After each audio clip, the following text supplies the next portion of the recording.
Alright. Welcome everybody to another Infinity Kingdom guide. In this one, we are going to get back to making build guides again. I know it's been quite a while because, well, the meta hasn't really changed at all in quite a while. Um, but I think I finally found some new direction to take Earth, and I'm quite excited about it. I'm maining this right now myself and getting some quite impressive results with it. That means that I personally have scrapped my Earth Wind Hybrid. I believe this to be better right now. I might get back into to hybrid later on, but right now, fighting against the new Tox skills and the new meta, I think that this could just be it for the 2.6.6 meta for Earth players. So what is it all about? It is all about Earth and Himiko. So we are moving away from the Earth Wind Hybrid, which was a hyper attack speed physical damage build, and into a more balanced physical and magical damage build with a lot more emphasis on control and a prolonged fight with far superior sustain and sort of a more durable, more controlling setup. Compared to the Earth Wind Hybrid, of course. And this has given me quite good results, as we're gonna go through in the video. I've been beating top shadow teams, Earth Wind Hybrids, Lightnings, Holies. Yes, it does actually beat Holy as well. Himiko is just that good. You can swap in Khan if you want to. It's a very easy transition for all of you who want to do that, but more on that later. Overall, just a new build that I'm not 100% sure that this is going to be the best build of the new meta, but it's certainly what I am doing right now and what I am building towards, because I believe it has quite a high potential.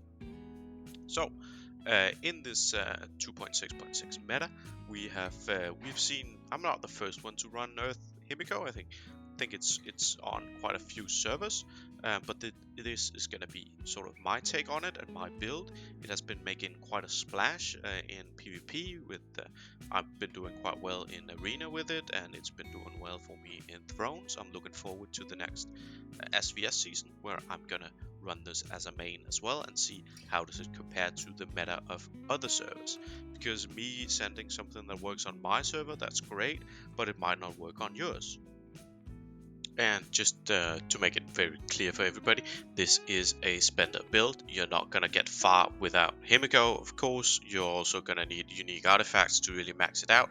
You're going to need quite high level technology, etc. So this is not something for everybody. Like the hybrid is easier to obtain than this thing is. But bear that in mind. If you are interested in this, if you are a spender, this is going to be the regular reminder that you need to spend efficiently. Get as much value out of everything you can. That is how to progress properly. And the way to do that is to get the top discounts on all purchases. You get that via the Huawei AppGallery.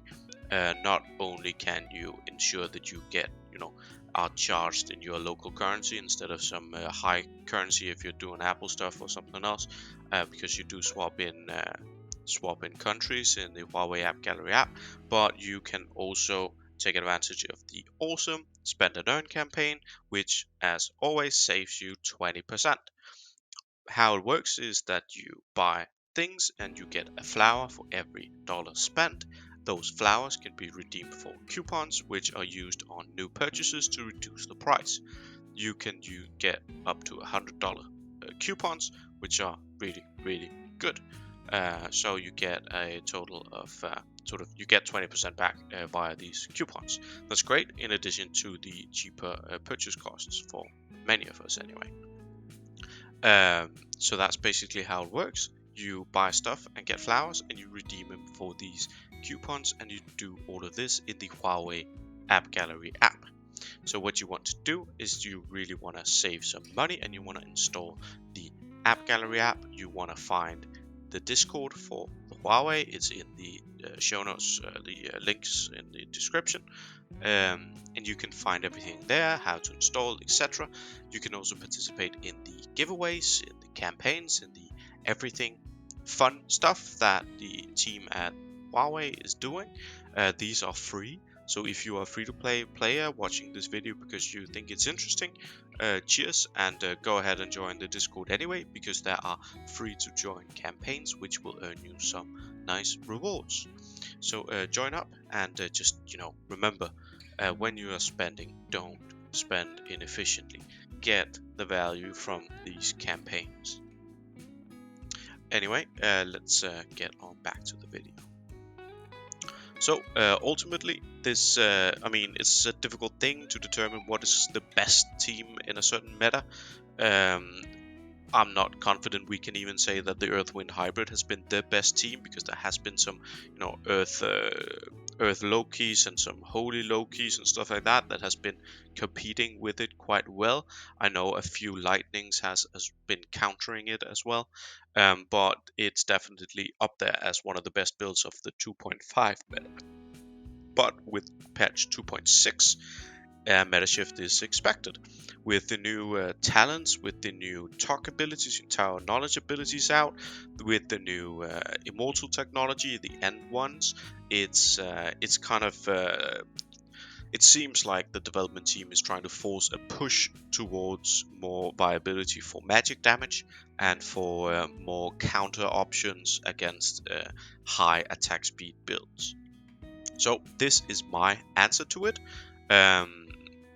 But ultimately, it comes down to you as an individual player. Which one do you like the most? The Earth-Wind hybrid is definitely not dead. It works extremely well, even against things that are supposed to counter it. But I personally believe that this could be an option for especially people who want a more solid three setup constellation, because we are getting quite a lot of magic damage tower knowledge skills. So if you are like me and you have used to have the Earth-Wind hybrid, then a Holy as your second, well, you're not really using any magic damage talk skills at all, and that's terrible. Can be saved by pushing them all into a dual mage fire for your third.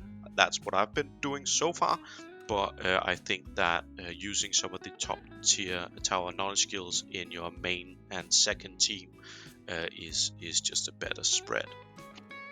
Anyway, a top build that I'm gonna show you guys what I've been doing with it. The only real threats to it is Holy. That is pretty much the only thing that I've been losing to with it. A few Earth-Wind hybrid teams with buffs getting really lucky can hurt this, but I don't have Toxin Barrier yet. If I had that, it would be no problem whatsoever. So the problem is going to be Holy Loki teams, just like with any other top build. That is just the one to beat, right? For that, as I said in the beginning, you can swap in Genghis Khan. If you swap in Khan instead of Himiko, in certain scenarios, against holy builds that have been crafted for a prolonged sustained heal fight, it works really well because it denies healing. But against other holy teams that are more offensively configured, I actually prefer Himiko, because her control is just extremely powerful, and her damage is surprisingly good even against holy teams. So in this build, just to sum it up, we are running Alexander, we're running Charles. Those are frontline beefy boys, and we are sort of enjoying the same usual advantages from this duo. Charles is providing us with incredible sustain. He is unrivaled in his ability to sustain and keep a team top, especially because he is actually protecting troop count instead of trying to heal it back up. That's just extremely good. Moreover, in this kind of fighting, as I said, holy teams, right, that's sustained damage. That's a lot of tick damage. That's a lot of slow damage. That means far greater mitigation from the shield. You get more value per shield value than against a burst team, right? Also, just Alex up front. I mean, he's awesome. He deals a ton of damage, and he can get to quite ridiculous heights, and you can make him as a backline pressure AoE build, which works extremely well in this setup because that combined with Himiko's magic burst is just going to nuke down the entire back row and the all 4 mortals of your enemy quite quickly, while we are using Himiko and the Earth Dragon to ensure high control, stuns, and the void incapacitation effect from Himiko. That's a lot of mitigated damage through control, and gives just awesome awesome sustain with Xeno back there as well, giving healing and providing attack speed buffs for our Alexander and our Charles. The attack speed buff for Charles can be quite significant if you are running an adrenaline rush build on him. If not, it's still high value on Alexander. So how do we configure the passive build for this setup? We want to sort of strike a balance between defense and offense for this build. Just like with the Immortals themselves, we are balancing between having a lot of damage on one side, some control, and quite a lot of sustain. So it's a more balanced build than, for instance, the Earthwind Hybrid, which seems like a sustain build with Xeno in the back, but it's not really. It's a front-loaded pumper build that will win in the first 20 seconds of the fight, right? But this is not. This is not gonna win everything in 10 seconds. It's gonna go a bit deeper, so we need a bit more sustaining capacity, but we also need a lot of damage, of course. So what we want to do on Himiko is we want to run a lot of damage. We want to run spell disintegration if you have it, just because it is incredibly good. If you do not have it, concentration can do very well. Storm Eye can also do quite well. If you run Storm Eye, you can consider doing a Fighting Will build as well, because there is a damage synergy there, but even without it, it does well. I like concentration for Himiko because she just deals natively very high damage, so getting a flat 30% boost to that is really, really good. I'm also running Poison Thorn, a new free-to-play Tower of Knowledge skill. It deals quite good damage. It's decent damage, but you gotta take note of the type of damage it is, because it's magic damage, but it is hit.